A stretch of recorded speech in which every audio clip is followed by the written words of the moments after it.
Yes. Interestingly, this is not the first event on research impact that I've talked at in the last 12 months or so. Indeed, there have been quite a few, and yet if you went back 3 or 4 years, I don't think there were any events on research impact. It's interesting how it's suddenly become an important issue. An important issue for all sorts of reasons, but in particular, of course, because some of the key funders of research, particularly academic research, the research councils, in our case, the Economic and Social Research Council, and the major funding body for universities, HEFCE, the Higher Education Funding Council for England, are both concerned to measure research impact, and it's generated, as indeed today, quite a deal of discussion and debate. Discussion and debate that's included in some circles attempts to kind of challenge or even reject the notion of impact. Academics don't do research in order to have impact, they do research in order to understand and to further our understanding by deepening the knowledge base on which we operate. And so why should they be bothered about impact? The short answer to that question, I'm afraid, at the moment is that as far as many funders are concerned, they should be bothered about impact, and there are increasing pressures on them to be so, willingly or not. However, as Peter said, I work in social policy, and what attracted me to social policy in the first place was to do research and academic work in order to change the world. There's a sense in which almost the logic of social policy as an academic subject is one which engages with the policy environment, and most of the researchers who work in social policy, and certainly all of those that I know and respect, have engaged in research in order to try and change the world. There's a sense in which, for us, it's part of our raison d'etre. And if we aren't seeking to make an impact, then that does, I think, challenge some other researchers, but also the challenge for us then is, well, okay, you might be trying, but are you succeeding? And if you are succeeding, how are you succeeding? And of course, just because you're committed to having an impact doesn't necessarily mean that you're successful in achieving one. So what I want to talk about today is my attempt to try, and sometimes those attempts have been successful, and sometimes they've been less than successful, and we learn from our successes, but perhaps more importantly, we learn from our failures, but also we recognise that however much we do, whether or not our research has an impact, of course, depends upon other contingent factors, in particular the context in which we operate, the people who are funding the research and what they expected, and of course the people to whom our message is supposed to lead to reflection and ultimately to change. So I want to talk about 3 sort of research projects, or they're more sort of collections of research activity that I've been involved in going back over the last 20 years or so. It's interesting thinking about this talk, reflecting on that period. And I want to talk first of all about a range of projects I was involved in the early to mid 1990s, which were focused upon what we called at the time local authority anti-poverty policy. This was at a time when the central government had more or less rejected a policy interest in the problem of poverty and in the role of government in doing anything about poverty. But a range of local authorities, particularly Labour-controlled authorities, there was a Conservative government, but not exclusively Labour-controlled authorities, in fact all political authorities with all political parties in control were involved. Local authorities began to develop their own anti-poverty policy at a local level. Okay, central government isn't doing anything about it, but we're going to do something about it. And I got involved with a couple of colleagues in a series of linked projects over 3 or 4 years in the mid-1990s. First of all, sort of looking at those anti-poverty policies. So, okay, so what were the local authorities doing and why were they doing it?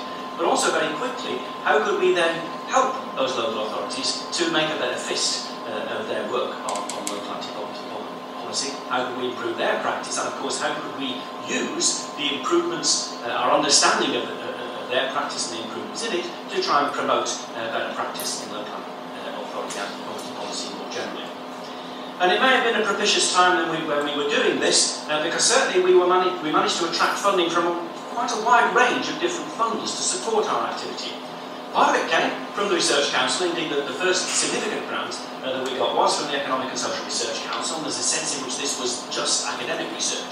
But interestingly, that led very quickly to us also being employed by what was then called the Local Government Management Board, later became the Improvement Development Agency, and now it's gone back into the Local Government Association, but it was basically a local authority collective body acting on behalf of the local authorities at that time in England and Wales, who employed us on a sort of extension project from the ESRC one. Then a few years later, just before actually, in 1996, just before the 1997 general election, We were contracted by what was then called the Department of Environment, Transport and the Regions, what's now Communities and Local Government, to do a review of local authority anti-poverty policy, explicitly with the intention of using that to inform a future government that might be interested in local anti-poverty action. By then, in 1996, they worked out that there was just a possibility that there might be a different government in power in 1997, and it might be an idea to have some ideas up their sleeve. But after that, we continued our work with a consortium of local authorities who joined together to employ us to work with them to help them to improve their practice. So a series of different funders over several years, all focused on the same sort of question: what are we doing and how are we doing it? And how successful are we in doing it? And one of the problems, of course, was that those different stakeholders, although they all had an interest in supporting our research on the issue of anti-poverty, there were different stakeholders with slightly different views about what should go into it and what should come out of it. Difference between local and central government about what they wanted, between the local authority policy makers, in particular the Local Government Management Board, and our relationship with them was very good, actually. We got very good working relationship with the national policy makers. But that was a rather different relationship to the one with the local authority, the officers at local authority level, who were very much concerned only with their authority. Oh yes, I know they say that in London, but you know it doesn't work in Kent. We've been listening to them for years, and they just don't understand these people in the central office. And then the councillors, of course, who at least in principle were responsible for what was happening in the local authorities, although often they didn't seem to know very much about it. But the councillors, who were pretty research averse, really, they knew what the problem was, or at least they thought they did, and they weren't quite clear what it was that we were trying to tell them to do. Anti-poverty campaigners who said, well, hold on, have you got the data right, have you got the questions right? And academic analysts who were also, with whom we also wanted to engage, who were academic researchers. So those different stakeholders had different views about what it was we were doing, and to some extent that influenced the way in which we worked. But in all of that, we were doing what we called at the time, and often what was called at the time, action research. Probably what it might be called these days was building pathways to impact. In other words, we were doing the research in order to engage with those people at national and at local level who were involved in implementing local authority anti-poverty policy. And so our approach towards the project was one in which we recognised that in order to influence these people and their practices, we needed to work with them from the beginning of the project. It needed to be part of the way in which we worked. And this is something of a challenge to academic researchers, and certainly to some of my colleagues who work with me, who had a rather different notion of academic research, and that is that you start off with a research question, then you develop your methodology, then you gather your data, then you analyse it, and then you write it up, and then you take your findings and you say, look, this is what we found. Isn't it interesting? You might find it useful. In other words, you only engage with your research users once you've completed the research process. We didn't do that. We engaged with research users right from the beginning, partly because we wanted them to be part of that process. We wanted them to know why we were doing what we were doing, why we were doing it in the way we were doing, but also we wanted them to try and inform our research, because we didn't know that much about the details of local authority anti-poverty policy. We wanted them to tell us what they were doing and how they were addressing those challenges.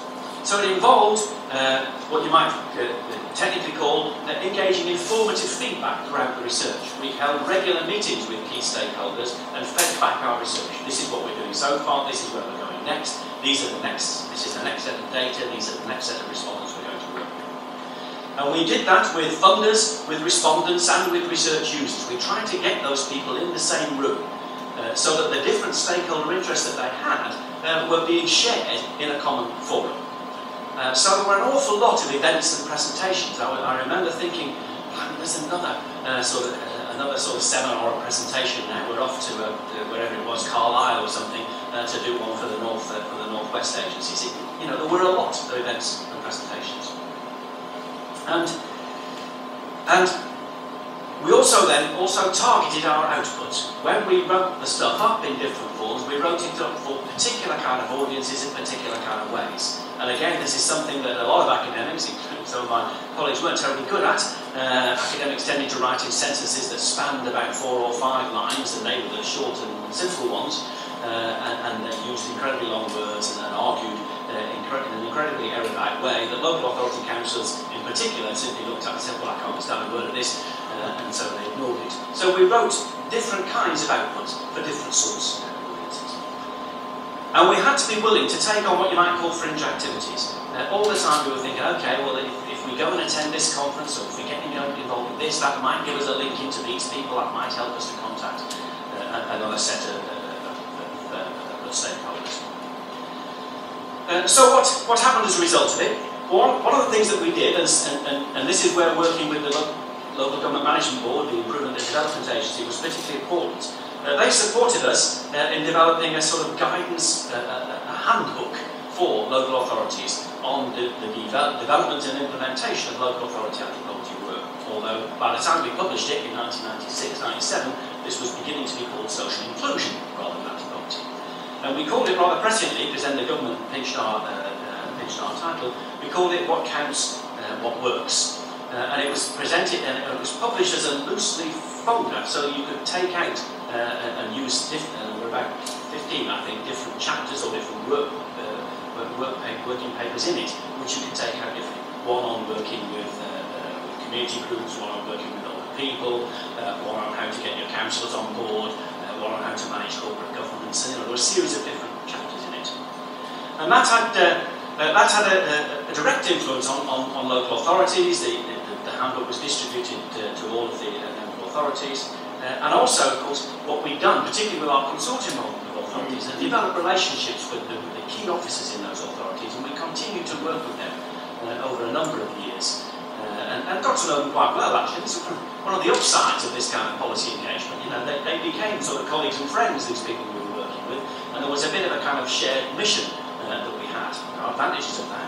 The disadvantages too, you're sometimes accused of going native and being driven and being part of a local authority agenda that is yours, but actually it was very positive to be able to get to know and work with those local policy makers.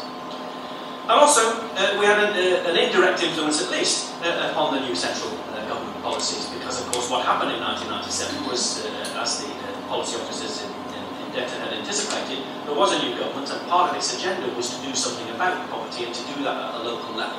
They were aware of the evidence of the spatial differentiation of poverty in some areas and much poorer than others, and they wanted to do something about it. And what they had from our work is, okay, well, this is what local authorities have tried, this is how successful it's been, have a go, you know, do this, don't do that. So indirectly, at least, there was an influence on central government. So it was hard work, and it was rather different to the work that particularly some of my colleagues have been involved with, but I think it was successful because it certainly, the relationship we developed both with our local authority officers, those in the LGMB, the idea who were the leading policymakers, and in central government, they recognised that there was something that they could learn from the work that we'd done. So that was a, relatively speaking, a success story, and in some ways, some people ask me, well, you know, why did you stop? Why didn't you carry on? You know, there was loads more work to be done with central government, and part of it, I guess, was just, as academics, sometimes you feel, I need a change now, and I've had about 6 or 7 projects on this, and we wanted to move on. And interestingly, one of the things I moved on to was because some other colleagues that I was working with at the time had been doing some work on what they called hidden unemployment. And this also came out of an interest in poverty at a local level, but these colleagues, or slightly different colleagues, have been working in the former mining areas and looking at the problem of unemployment in former mining areas. And what they discovered was that the levels of unemployment in the former mining areas weren't as high as you would have expected them to be in the mid to late 90s, given that all the pits had closed and there was very little other industry. But why were there so, relatively speaking, so few unemployed people? And the reason why there were relatively few unemployed people was that they weren't registered as unemployed, receiving job seekers allowance, signing on and looking for work. Many of them were getting incapacity benefit, a number of them had retired early, either with minus pensions or without any pension at all, but had stopped looking, and all of them had stopped looking for work. They were, to use the technical jargon, they were economically inactive. But they weren't unemployed in the technical sense of the term, because they weren't signing on looking for work. So my colleagues called this hidden unemployment, because there were lots of people who weren't working there, but they weren't registered as unemployed. And we were interested in that and what could be done about it, what could be done for these people, because in our view, they were a kind of forgotten group of men, and they were almost exclusively men, of course, in the mining areas, but a forgotten group of men who'd become, in our terms, detached from the labour market. So we sought some funding, and again, the SRC kicked this off. We've got the SRC funding for a project which mixed quantitative and qualitative methodologies to explore this problem of thin unemployment, or we called it at the time, from work to welfare. And again, at least we got the job, because the government also later pitched that title too and turned it round from welfare to work. That was what I wanted to do about it. What we found, of course, surprise, surprise, was that this was both a demand-side problem and a supply-side problem. Part of the demand-side problem was simply a lack of investment and employment in those former mining and other industrial areas. They were run down in most sense of the term. But there were also supply-side problems. These men had become detached from the labour market. And there were all sorts of reasons why that happened. And one of the reasons why we wanted to do qualitative work was it's all very well counting these people, but if you want to understand their circumstances, in particular, if you don't want to be able to do something about it, you need to know what their particular pathways and trajectories are, into detachment have been. And actually what we found are very different stories. Some of it was to do with their families, whether they had dependent children or not, in some cases dependent partners, the nature of their fitness or illness. But what we did find was that in a sense they were all at what we call the back of the queue for jobs. And I remember my colleague produced a beautiful analogy of this. He said it's a bit like queuing for tickets at the football match or a tennis match or something, and then you go at the back of the queue. But what happens is, you keep waiting to get to the front of the queue, but you never get to the front of the queue, because other people keep joining at the front of the queue, and they get in before you, and you're always at the back of the queue, because you don't move forward. And that was the experience of these people, and that's how they felt. They were at the back of the queue for jobs. And they weren't going to get them, because as soon as they moved forward, somebody else came in front of them. And so, what we identified was that it was a form of detachment. And it also meant that problematized, it meant, for example, you had to rethink the notion of capacity and incapacity. Some of them were on incapacity benefit, and they were signed off as sick by their doctors. That didn't mean that they couldn't work. And indeed, of course, illness and health, to some extent, are relative phenomena. The nature of your illness, particularly if it leads to a disability, may stop you doing some jobs, but it doesn't necessarily stop you doing other jobs. And in a buoyant labour market, more people, even people with illness and disability, may be employed than they would be in a stagnant labour market. So it wasn't the case that incapacity benefit was a single or simple category of these people. What they needed, of course, we said, was individual employment support. People need to understand why they in particular were employed. It needed flexible labour market opportunities, different sorts of jobs that they could do. Even if you got that back, for example, from working down the mine, that didn't mean you couldn't work in an office. They needed flexible. And it needed to be, there needed to be targeted demand-side investment. It's all very well preparing people for the labour market, but if there aren't any jobs, then in a sense, what's the point? Those were the policy implications that we tried to spell out. But of course, our research was received, at least in some quarters, rather differently. Because what we were identifying in making public decisions about unemployment was what some people saw was a load of scroungers. People who were living off incapacity benefit, thank you very much, quite a nice life, and weren't even bothering to look for work. They'd given up looking for work and were happy just sitting back on benefits. And they were abusing incapacity benefit. They weren't really ill. They could work if they could go on to try, but they'd given up trying. So, whilst we were trying to present a message of understanding these individual people's circumstances, what was coming back was yes, it's their individual circumstances, and the problem is they're just lazy scroungers. And so we worked closely, including with the Department for Social Security and the Department for Work and Pensions as it became, to try and use our research to argue for, in particular, a kind of more individual response to unemployment, and in particular to unemployment. To some extent that was successful. The Labour government, as part of its welfare to work strategy, moved towards individual contractual relationships with all unemployed people, and an agreement about how and why you would be supported to work. But it also led to reductions in the scope of benefit entitlement, which we hadn't intended. In other words, it became more difficult to get onto and remain onto incapacity benefit. It didn't lead to flexibility in labour market opportunities. There was no targeted or little targeted investment in the labour markets in these poor areas. And in effect, therefore, the demand side, because we also argue there's no point in working with these people to help them to prepare them for the labour market. There aren't jobs. The demand side of the equation never materialised. So that, in a sense, that this was a research project that you could argue failed. What we tried to do was identify a problem with employment, explain why it existed in the form that it did, and show and argue that policymakers needed to take a different approach towards how they worked with these long-term unemployed detached members. And what happened was that it came to be seen as an individual problem. These were just individuals who couldn't get jobs because they were too lazy and because their benefits were too generous. If you cut their benefits and forced them to sign on, that would get them back into work.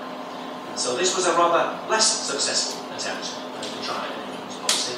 And I must say, when I finished this project, I thought, really, I'm quite happy to move on now, thank you very much. To some extent, we got our feelings burnt. Although my colleagues in Sheffield are still working on the unemployment, and they've demonstrated that there are all sorts of reasons why you get different patterns of this in different parts of the country. They've moved from the coalfields to seaside towns, former seaside towns, and found some very interesting data on how white people are employed there. So, as Peter said at the beginning, more recently I've been working in the Third Sector Research Centre. This is a national centre on research on the third sector. I won't bore you with the definition of what's meant by the third sector. I can go on for hours about this if you want, but we take it to mean voluntary community activities, social enterprises, co-ops, mutuals, all of those kind of bodies which are not market-oriented and are not part of the state. Again, funded by the SRC, also this time jointly with the Cabinet Office, what was the Office of the Third Sector, it's now Office for Civil Society, and to some extent it was a Cabinet Office initiative to work with the SRC on this. They wanted independent research to inform their policy making, and they knew there was a problem in just employing researchers to do research for the Cabinet Office on a Cabinet Office set agenda. What you didn't get was independent research. What you didn't get was analysis and thinking, which was a step back from and removed from the day-to-day rigors of the Cabinet Office policy making. And it's interesting at the time that the head of the Office of the Third Sector, who helped to negotiate their support for TSRC, wasn't a career civil servant, but was recruited to be director of the Office of the Third Sector from the NCBO, the National Council for Voluntary Organisation, which was the major independent umbrella body for the sector. It's interesting that he came in from the sector and said, what you need, policymakers, is independent research. You shouldn't be relying on the internal stuff, because all it does is tell you what you already wanted to know. And there's also support from the Barrow Capital Trust, an independent trust that funds research in the field. So it was independent research for academia, policy and practice. It's quite a significant investment. It's around £9 million investment over 5 years in the Third Sector Research Centre. And right from the word go, we were committed again to an impact and engagement strategy. Indeed, we worked with Fiona, who you'll be hearing from this afternoon. I think Fiona Armstrong at the SRC was also involved in establishing the Third Sector Research Centre. An impact and engagement strategy was critical to how we established and operated the centre. We appointed a knowledge exchange team, 2 people who were part of our team who weren't academics, but who worked in the field of engagement with third sector research. And we didn't base them in a university, they work out of the NCBO offices in London. They operate all the time, most of the time, out of the NCBO offices in London, directly part of the third sector. We had an advisory board with the great good from the policymaker third sector world, but not just that, we established different reference groups for each of our main research programmes, so that in each of the research areas we were engaging with a range of stakeholders, to some extent as I have done in the anti-poverty work in the sector. We produce regular newsletters, we use the social media, people blog, people tweet, we seek to engage research users in a range of different ways. We hold a lot of events, again, sometimes feels like it again, where's next week event? Okay, it's in Manchester and so on. And of course we also target our outputs, and we decided early on that we would seek to publish all of our research ourselves through our website. You know, we write academic articles and stuff as well, but we would publish ourselves through the website all of our research as a series of working papers and shorter briefing papers, from which we would then develop press releases and shorter media pieces and blogs that we could we would manage that, and we would manage that through our knowledge exchange team and work closely with our stakeholders. How we can make this business useful to you.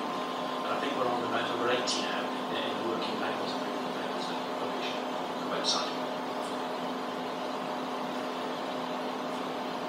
There were some challenges in that work. First of all, there were some policy impact challenges, trying to influence a policy agenda that was both complex and changing, not the least of which, ironically, perhaps, was the problem of devolution. We were funded by the ESRC, which is a UK research council, and the Cabinet Office, which is an English government office. Third sector policy has devolved in Scotland, Wales and Northern Ireland, and we quickly discovered that we needed to develop relationships not with one set of policymakers and practitioners, but with 4 different sets of policymakers and practitioners in 4 different countries. We also wanted to work with the central government, but despite the existence of OTS, OCS as it is now, we found there was a lack of coordination within central government. We were sort of giving our research findings to the Office of Third Sector, and they were saying, that's great, thank you very much, but it wasn't getting through to the people in community and local government or environmental development. And of course, what's happened since then is that there's been a change of government, a change of focus, to some extent a change of policy, particularly at the top in the Cabinet Office, with what's now the OCS. Their policy priorities are very different to those. The guy who I was telling you before left, he actually left the office just before we left. Very different set of people working in there. And apart from anything else, they've had their budget cut by around 60%. So their capacity to work with us and to help us develop our research. So there's been changes there. There's also been problems of engaging with practitioners. I talk about the third sector as a sector, but actually, of course, it's a highly differentiated entity. We work with, in particular, with policy elites, but even those policy elites, even the key spokespeople, are sometimes talking a different language and have a particular notion that they want out of us. They often have a fairly short-term, pragmatic approach to research, and to some extent, a desire to influence the research agenda. I remember the head of one of the leading umbrella bodies saying to us, I don't want argument, I want ammunition. These are the problems that we are facing, and this is the research evidence that we want you to provide and to help us to face those. They had a clear view about what they wanted from us, and of course there are problems with that. There are problems in principle, because that's not why we're doing the research, we're independent. There are problems in practice, of course, because we weren't always, gathering the data that he wanted, often because it didn't exist, of course. And so there was a problem of managing the expectations that our research users would have. It's great developing a wonderful relationship with research users and involving them in the research process, but their expectations get built up, and inevitably they're disappointed. Sometimes with you not providing them with what they want, or providing them with a message that wasn't so helpful. Despite that, however, we have had our research has been influential in a number of different ways. In policy debates, some of our quantitative work around the notion of the civic core, that some people volunteer and give much more than others, and that those people are particular kinds of people in particular places, raises questions about the government's volunteering strategy. Evidence about the distribution and risk of public funding. If you cut public funding to third sector organisations, it does not impact evenly on those organisations, either geographically or in terms of their type of activity. And also quantitative work on what we call the problem of Tescoisation. Is it the case that there's a few big organisations that are hoovering up all of the contracts? And the evidence was that that wasn't the case. And we've also worked with practitioners, so we've helped Co-ops UK to develop a new database that actually tells them something, as opposed to simply being a collection of a list of co-ops that they knew nothing about and couldn't do anything with. We've been doing some micro-mapping work where we've helped local communities to identify the range of activity going on in those communities, and we're working with a couple of local authorities now who want to roll that out as part of their community engagement strategy. And we've been doing some critical work, but important work on social return on investment, which is a way of trying of measuring the impact of third sector organisations and helping them to try and capture the social as well as the economic impact of their work. We've been trying to improve the way in which social return on investment is used by third sector organisations. So despite the challenges, a number of things that we've been able to do, and we hope to continue, because I'm still working in TSRC, we're still funded at the moment at least, and we're still working closely with those